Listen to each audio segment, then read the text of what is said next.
విశాఖలో బహిర్గతం చేసిన ఎమ్మెల్యే గంట. పేదవాడి ఇంటికంటే ప్యాలెస్లో బాత్రూమ్ సైజ్ పెద్దది. మీది పైత్యం, మాది పారదర్శకత. రుషికొండ ప్యాలెస్ వ్యవహారంలో వైసీపీ గంట మీడియాతో మాట్లాడారు. విశాఖపట్నంలో చూడటానికి నాకు ఒక బంగ్లా కట్టాలంటే ఎవరు కూడా డిసైడ్ చేయలేని విషయం.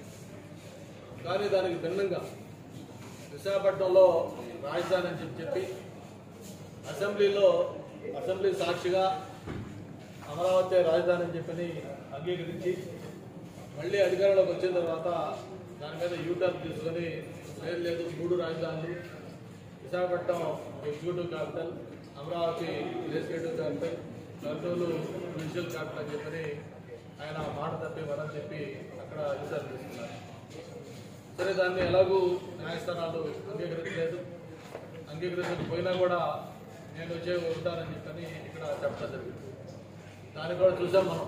అనేక వాయిదాలు వేశాడు, అనేక పండగల పేరు చెప్పారు, ముఖ్యమంత్రి చెప్పారు, ఇన్ఛార్జీలు చెప్పారు, మంత్రులు చెప్పారు, ఎమ్మెల్యేలు చెప్పారు, ప్రతి ఒక్కరు కూడా ఏడ్చి చెప్పారు ఇదిగో వచ్చేస్తున్నాడు, అదిగో వచ్చేస్తున్నాడు.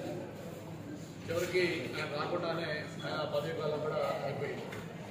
అయితే దీంట్లో ప్రధానంగా మనం ఎందుకంటే ముఖ్యంగా ఆయన విశాఖపట్నంలో వచ్చి ఉండటం కోసం అని చెప్పని ఏదైతే ఇప్పుడు మనం కూర్చున్న ఈ ఋషికొండ, ఒకప్పుడు సప్త ఋషులు ఈ కొండపై నడయాడని, ఇక్కడ తపస్సు చేసుకునేవాళ్ళని, దీనికి ఒక హిస్టారికల్ ఇంపార్టెన్స్ ఉన్న కొండ.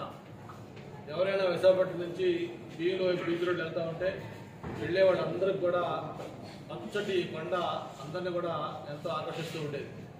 అటువంటి ఒక పచ్చటి ఋషికొండని టూరిజం దీని కింద అక్కడ రిసార్ట్స్ కట్టి ఉంచితే బ్రహ్మాండమైన లాభాల్లో నడుస్తున్న ఆ టూరిజం రిసార్ట్ని కూడా మరి పూర్తిగా డిస్మాంటిల్ చేసి ఇక్కడ అత్యంత రహస్యంగా గోప్యంగా ఈ విలాసవంతమైన రాజమహల్ని నిర్మాణం చేయడం జరిగింది.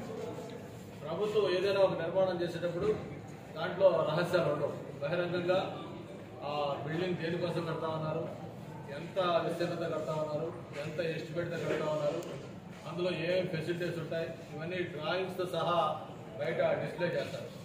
కానీ దానికి భిన్నంగా దీన్ని అత్యంత గోప్యంగా, నాకు తెలిసి బహుశా ఈ దేశంలో ఏ భవనం కూడా ఇంత వివాదాస్పదం కానీ ఇంత సెన్సేషన్ కానీ క్రియేట్ చేసేవాడు. ఎందుకంటే ఆది నుంచి కూడా ఈ